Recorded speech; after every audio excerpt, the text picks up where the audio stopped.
Hey, dude, you like that intro? I tried out a new intro thing, because I can only use the PlayStation 5 for anything these days. It's a good time. I have a good time. And if you don't like that intro, I'll kill ya. I'm kidding. Full disclosure, that is a joke. 100% joke, not an actual threat. It is a joke. Just like everybody that is complaining about Paper Mario and the fact that it only has a measly locked 30 frames per second.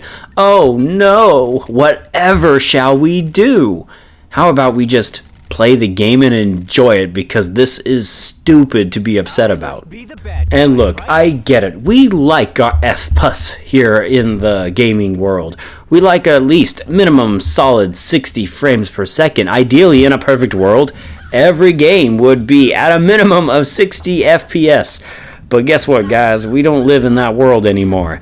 And Paper Mario the Thousand Year Door, I'm not even surprised that it can only run at 30 frames per second, considering what they have done with this game, which includes completely remade HD visuals catered to the Nintendo Switch hardware, which, by the way, let me remind you, has a Tegra S1 chip from NVIDIA, which was created back in 2015, because in case you couldn't remember, the Nintendo Switch is a really old console. It's coming up to its 8th freaking year in its life, guys. It's old, okay? So they can only do so much with the hardware.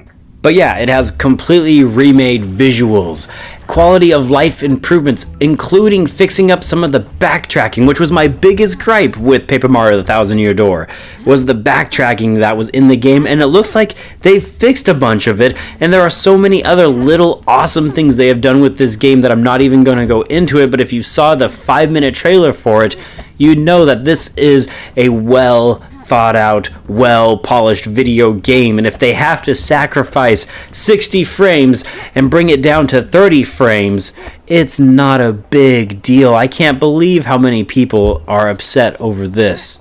And I think it's because, the GameCube version was locked in at 60 frames per second, so they say, well, why couldn't you just bring it up to 60 like that? Isn't this just a port?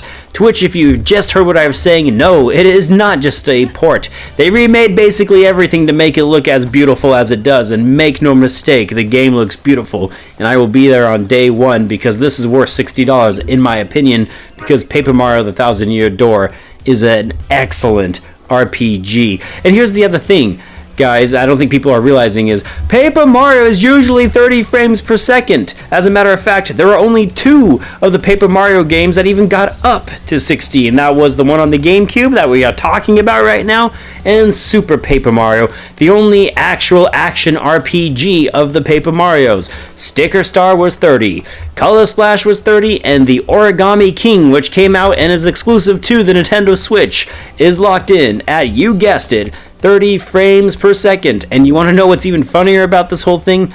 Nobody batted an eyelash at any of these games for being 30 efpus. It's one of the few times where I honestly have to say people are just being babies for the sake of being babies. It is not hard, okay, to play as a paper figurine, run around a world, and occasionally push A at the correct time.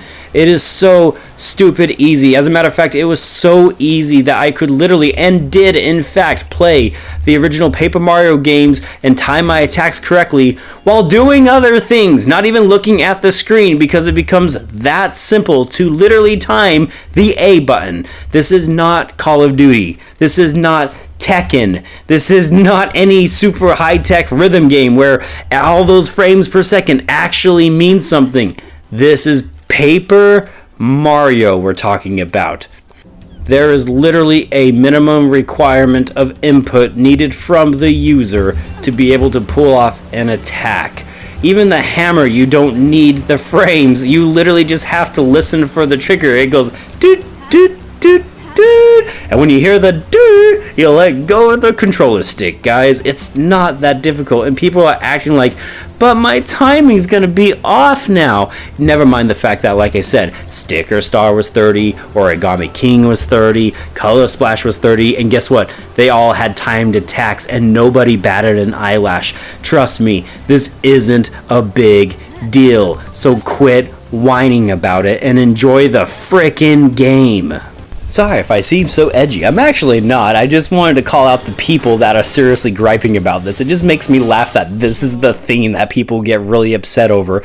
Never mind all the other BS that is going on in the gaming industry. Nah, it's running around as a paper figure in a video game at 30 frames per second. That's the breaking point for Nintendo fans, I guess. Jeez, people have been spoiled, haven't they? Anyways, I am Bradley Overrated. Feel free to hate me on this one if you want. I don't give a crap, and I'll see you next time. Bye!